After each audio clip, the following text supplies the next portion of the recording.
Okay, so this month we are going to paint everything with a limited palette. So what does that mean, actually, a limited palette? Well, let's go through the palette that we've been painting with up to this point in time.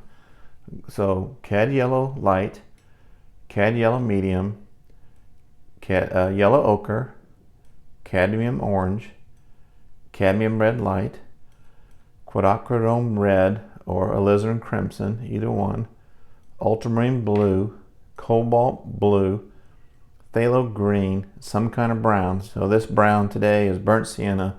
I use burnt sienna during the fall colors because it just has more red in it. And then white, titanium white. So out of this group of colors up here, the colors that make up our limited palette is cad yellow medium, ultramarine blue, and quinacridone red. Those are our three primary colors: yellow, blue, red. Red is, it's important to pick the right red. And what I mean by that is if you used cadmium red light and mixed it with brown, blue, you're going to get brown. You're not going to get, you want a violet right here, not a brown. If you use some other reds, like cadmium red medium or naphthol red, and you mix it with that blue, it'll go brown. So I'm going with the alizarin crimson or the quinacridone red in this case, because when I mix these two together, I'll get a violet. So let's start mixing some colors, see how it works out. So when you take your three primaries, let's take our primary yellow and our primary blue, and you start to move this yellow this way, okay? And then you start to move the blue this way toward the yellow.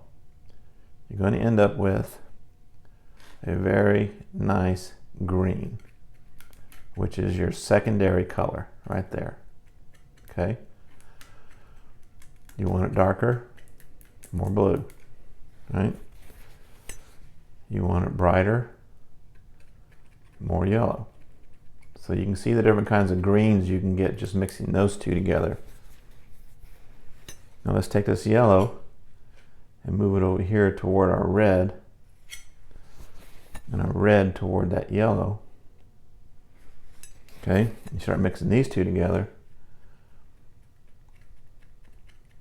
to come up with basically our cad orange right there. That's our secondary color there. Now let's move the blue toward the red this way, and the red toward the blue that way. And then when you start mixing them,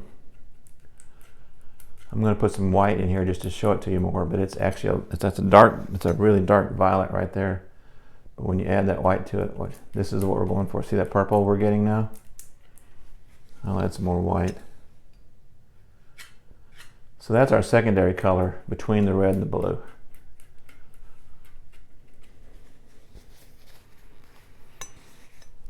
So from these three colors, yellow, blue, red, we come up with our secondary colors: orange, green, purple. From this circle of colors, it's just these three colors, you can see what we start getting.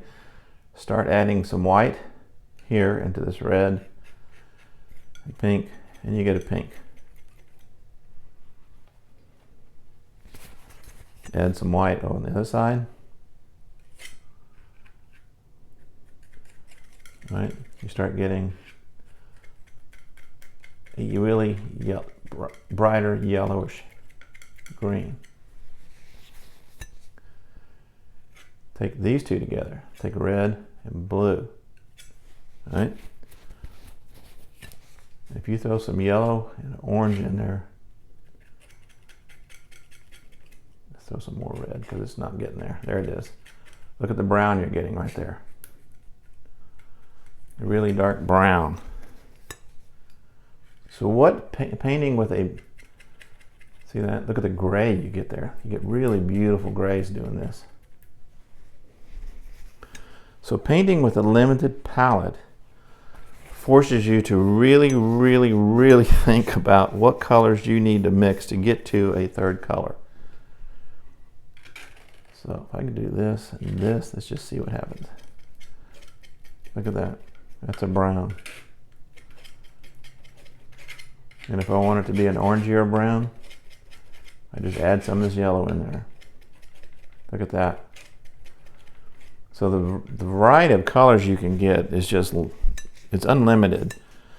So when I'm in the studio, I paint with all these. A lot of times when I go outside, I paint with all these because I don't want to sit and mix and mix and mix. But if you really want to learn how to mix paint, go with your primaries. Yellow, blue, red, with some white. So what we're going to do now is I'll do a demo using a limited palette, and we'll go from there. Thanks, everybody.